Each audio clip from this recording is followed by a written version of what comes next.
عزتمند مسلمانانو کو څوک دا غواړي چې الله جل شانه ما جنت ته داخل کړي، یو بهترینه دعا ده، ډېر اسانه ده، په یو نیم سکند کې ویل کېږي.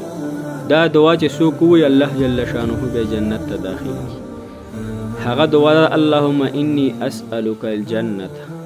یا الله زه تا نه سوال کوم چې ما جنت ته داخل کړه. الله جل شانه جنت ته داخلوي، ځکه دا حدیث مبارکو کې راځي. ډېره بهترینه دعا ده، درې پیرې چې څوک وایي الله جل شانه جنت ته داخلوي.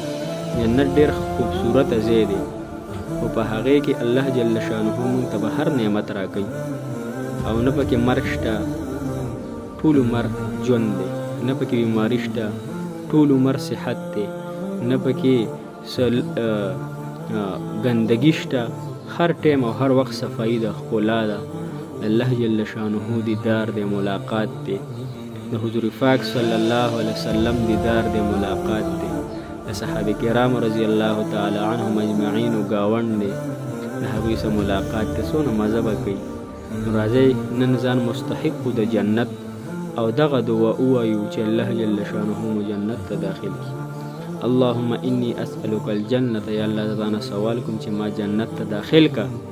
راځئ چې نن الله جل شانه باندې ځان داخل کړي. درې پیر اللهم انی اسألک الجنة، اللهم انی اسألک الجنة، اللهم انی اسألک الجنة. جزاک الله. بار بار به الله جل شانه هم جنت ته داخل کړي. د خیر